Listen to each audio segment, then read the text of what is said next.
Hi all, welcome to Hope Allen. तो अभी जो महायुद्ध चल रहा है बिटवीन इजराइल और फिलिस्तीन के बीच में, ऑफ कोर्स आपने बहुत सारे टर्म्स सुने होंगे इस बीच में, जैसे गाज़ा पट्टी, अल-अक्सा, हमास, शेख जरा, इजराइल, फिलिस्तीन, आयरन डोम मिसाइल, मतलब कि क्या क्या। बहुत लोगों को बहुत कन्फ्यूज़न है कि इस इतना पेचीदा खेल में, इतना जो ये जो कॉम्प्लेक्स वॉर हो रहा है, ये वॉर एक्चुअली कहाँ से स्टार्ट हुआ, इसकी जड़ क्या है।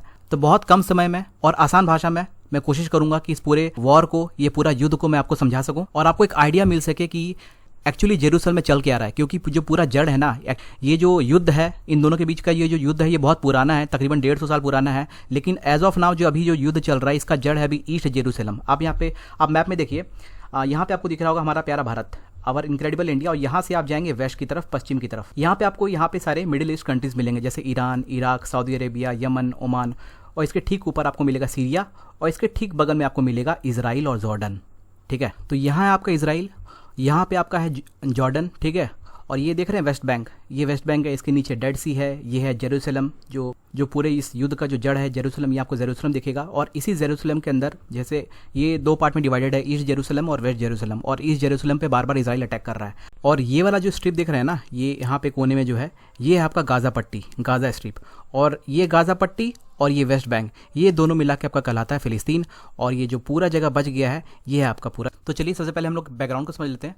और ऊपर जो भी लिखा हुआ है इसको आप लोग बाद में देख लीजिएगा। ये अगर पीपीटी आप चाहोगे तो मैं इसे अपने टेलीग्राम ग्रुप में प्लेस कर दूंगा, डिस्क्रिप्शन बॉक्स में उसका लिंक दे दूंगा, वहाँ से जाकर के इस पीपीटी को चाहो तो पढ़ भी सकते हो। पहले इसका प्रैक्टिकल अंडरस्टैंडिंग हम लोग कर लेते हैं। देखिए 1947 में ये जो पूरा एरिया दिख रहा है ना, जो अभी का फिलिस्तीन और इसराइल है, ये पहले पूरा फिलिस्तीन के कब्जे में था।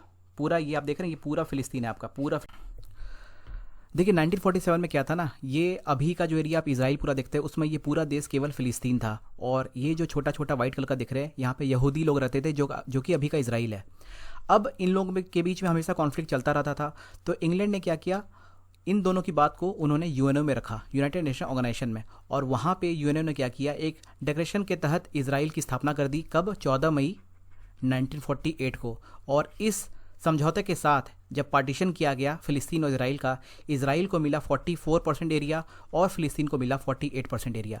और देखिए इसराइल जो है धीरे धीरे कैसे फिलिस्तीन पे कब्जा जमा रहा था। बाद में 1967 आते आते इसराइल के पास जो हिस्सा हो गया वो हो गया 78% का, और फिलिस्तीन के पास मात्र रह गया 22% का। और धीरे धीरे ये जाकर के और भी कम होता गया। फिलिस्तीन का एरिया मात्र सिमट के, ये वाला एरिया देख रहे हैं, बस ये वाला एरिया, कुछ एरिया ही फिलिस्तीन का रह गया, और बाकी पूरे एरिया पे जो है ये इसराइल ने कब्जा जमा लिया है। अब आप ये वाला पार्ट देख रहे हैं, ये वाला पार्ट, ये है आपका गाज़ा स्ट्रिप। गाज़ा स्ट्रिप और ये वेस्ट बैंक, इन दोनों को मिला करके हम लोग कहते हैं फिलिस्तीन। ठीक है, और इसी गाज़ा स्ट्रिप से क्या हो रहा है, रॉकेट लॉन्च हो रहा है। कहाँ पर? इसराइल के अंदर रॉकेट लॉन्च हो रहा है। ये हमास क्या है? हमास एक टेररिस्ट ऑर्गेनाइजेशन है, लेकिन इसका फिलिस्तीनियों से कोई संबंध नहीं है। ये गाज़ा, ये भले ये फिलिस्तीन का पार्ट है, लेकिन यहाँ पे एक टेररिस्ट बेस्ड ऑर्गेनाइजेशन है जिसका नाम है हमास, और वो फिलिस्तीन की खोई हुई जो इमेज है वो वापस इसे करना चाहता है। और इसके अगेंस्ट में वो बमबारी, बैक टू बैक रॉकेट जो है इसराइल के ऊपर छोड़ने लगा। और एज ऑफ नाउ आप ये जान लीजिए कि फिलिस्तीन के पास कोई भी सोर्स ऑफ वेपन नहीं है, ना उसके पास नेवी है, ना आर्मी है, ना एयर स्ट्राइक कर सकता है। एयर स्ट्राइक यहाँ पे कर कौन रहा है? ये कर रहा है यहाँ पे गाज़ा पट्टी पे। गाज़ा पट्टी से जो यहाँ पे जो हमास जो टेररिस्ट ऑर्गेनाइजेशन है, जहाँ पे टेररिस्ट लोग बैठे हुए हैं, वो यहाँ पे रॉकेट छोड़ रहे हैं। कहाँ पर? इसराइल के ऊपर। यहाँ पे अल तवीव नाम का एक शहर है इसराइल में, वहाँ पे इन लोगों ने रॉकेट छोड़ा है। और उसका किस तरह से इसराइली ने जवाब दिया, किस तरह से डिफेंस किया, वो हम लोग आगे देखेंगे। और इसके बाद केवल यही नहीं है कि ये फिलिस्तीन जो है, ये जो टेररिस्ट है, ये चाहती है कि फिलिस्तीन जो है वो वापस अपने अस्तित्व में आए, वापस उसकी खोई हुई जो ज़मीन थी वो उसको वापस मिले। केवल ये रीज़न नहीं है, रीज़न यहाँ पर जो जेरूसलम है, जो ईस्ट जेरूसलम है ना, यहाँ पे सबकी जड़ ये है। आइए देखते हैं कैसे। अब देखिए यहाँ पे आप जेरूसलम को देख रहे हैं, ये आपका, देखिए ये आपका हो गया पूरा जेरूसलम। राइट साइड में देखिए ये पूरा जेरूसलम शहर हो गया।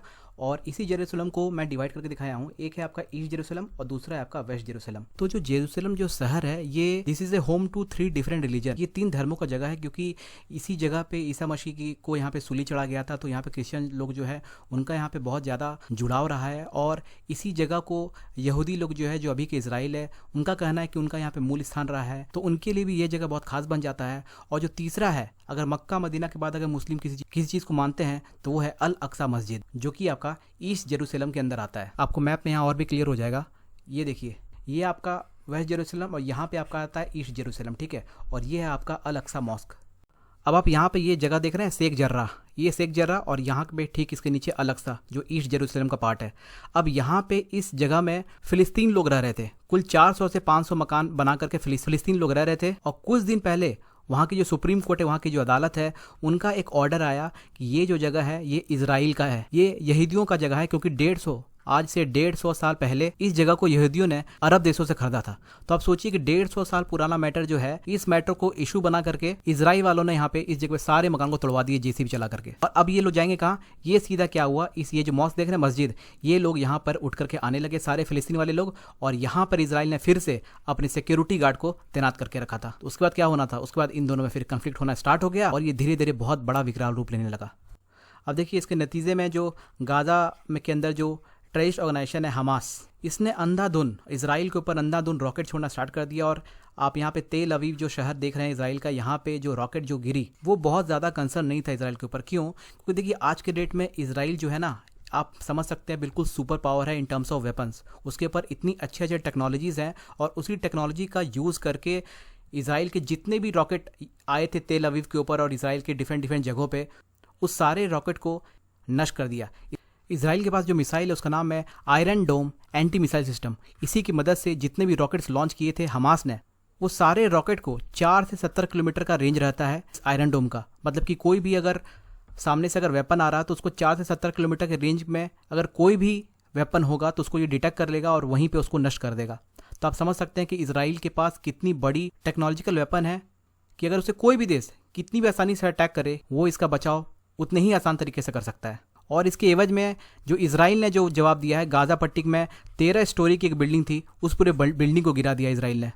और उसके बाद से जो है ये मामला थमता नहीं दिख रहा है, बैक टू बैक दोनों तरफ से फायरिंग चल रही है और इसराइल के ऊपर आप आज के डेट में आप देखोगे बहुत ज़्यादा इंटरनेशनल प्रेशर है। तो कौन सही है कौन गलत है हम लोग इजीली इस बात को कंक्लूड नहीं कर सकते हैं। और इस वीडियो के अंदर मुझे और भी कुछ बताना है, वो मैं भाग 2 में लेकर के आऊँगा। इसी का एक पार्ट 2 भी बनाऊंगा, उसके अंदर मैं ये जो रिमेनिंग चीज़ें बच गई हैं उसके बाद फिर क्या हुआ वो मैं उस वीडियो में बताऊँगा। फिलहाल आप अपनी राय रखिए कि आपको क्या सही लगता है और आप इस वॉर को किस नज़रिए से देखते हैं। तो थैंक यू, सब्सक्राइब कीजिए हमारे चैनल को ताकि अगली वीडियो की नोटिफिकेशन आप तक सबसे पहले पहुंचे। Thank you, have a nice day.